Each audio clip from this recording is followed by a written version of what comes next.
నమస్తే welcome to Andhra Prabha news focus. తొలి రోజు అసెంబ్లీ సమావేశాలకు వైసీపీ అధినేత వైఎస్ జగన్ సహా ఆ పార్టీ ఎమ్మెల్యేలు ఎమ్మెల్సీలు హాజరయ్యారు. తమకు ప్రతిపక్ష హోదా ఇవ్వడం లేదని, కూటమి ప్రభుత్వం ఇచ్చిన ఏ ఒక్క హామీని సంపూర్ణంగా అమలు చేయడం లేదంటూ గవర్నర్ ప్రసంగానికి అడ్డు తగిలారు. సభ నుంచి వాకౌట్ చేశారు. ఏపీ ఉప ముఖ్యమంత్రి పవన్ కళ్యాణ్ వారి వ్యాఖ్యలకు కౌంటర్ ఇచ్చారు. విపక్ష హోదాపై వైసీపీ నేతలకు సరైన జవాబు ఇచ్చారు. ప్రతిపక్ష హోదా అడిగితే ఇచ్చేది కాదన్నారు. ప్రజలు ఇస్తేనే వస్తుందని చెప్పారు. జనసేన కన్నా ఒక్క సీటు ఎక్కువ వచ్చినా వైసీపీకి విపక్ష హోదా దక్కేది అన్నారు పవన్. ఈ టర్మ్ ముగిసే వరకు వైసీపీకి ప్రతిపక్ష హోదా రాదని ఖరాఖండిగా చెప్పేశారు.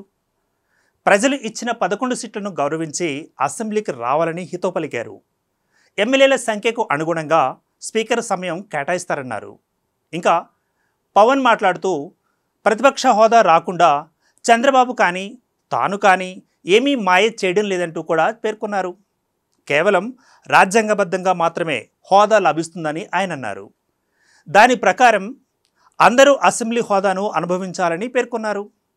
అయినా సరే వైసీపీ మాత్రం తాము వారసత్వంగా అసెంబ్లీలో ఉంటున్నాం కాబట్టి, తమ తర్వాత ప్రతిపక్షంలో మరెవరూ లేరు కాబట్టి హోదా తమకే ఇవ్వాలని కోరడం సరికాదని అన్నారు.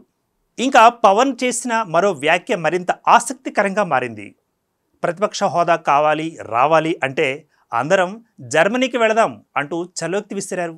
అక్కడ అందరికీ న్యాయం జరుగుతుందని అన్నారు. ఆ దేశంలో ఎన్నికల్లో 25% మించి మెజారిటీ వచ్చిన వారికే ఎమ్మెల్యే, ఎంపీ వంటి పదవులు ఇస్తారని ఆయన అన్నారు. అలాగే 5% కంటే తక్కువగా సీట్లు వస్తే వారికి వచ్చిన ఓట్లను మిగిలిన పార్టీలు పంచుకుంటాయని వ్యాఖ్యానించారు.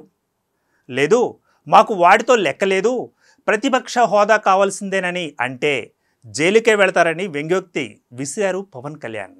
మొత్తం మీద ప్రతిపక్ష హోదా అనేది 175 సీట్లలో నిర్ణీత శాతం సీట్లు గెలిస్తేనే వస్తుందని జగన్మోహన్కు తెలియదా అంటూ పొలిటికల్ సర్కిల్స్లో విస్తృతంగా చర్చ కొనసాగుతోంది.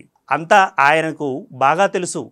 తెలిసే అసెంబ్లీ కార్యకలాపాలను చర్చలను అడ్డుకునేందుకే ఇలా చేస్తున్నారని మరికొందరు అంటూ ఉన్న మాట. నాకు తెలియని మాట మరొకటి ఉంది.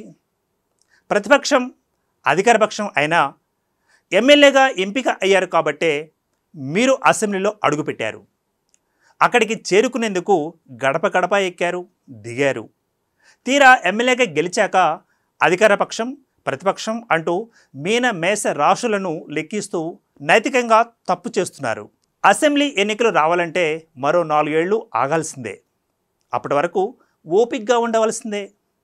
ఎవరు ఈ ప్రతిపక్ష హోదా కోసం పాకులాడుతూ పబ్బం గడుపుతూ కాలం గడుపుతున్న వైసీపీ నాయకులు అలా కాకుండా నందిని పందిని చేస్తూ అభివృద్ధి లేదు, ఆవకాయ బద్దా లేదు అంటూ అధికార పక్షంపై దుమ్మెత్తి పోస్తూ దురదలు పెంచడం గోక్కోవడం తప్పితే వైసీపీ వాళ్ళు చేస్తున్నది మరొకటి లేదనిపిస్తోంది.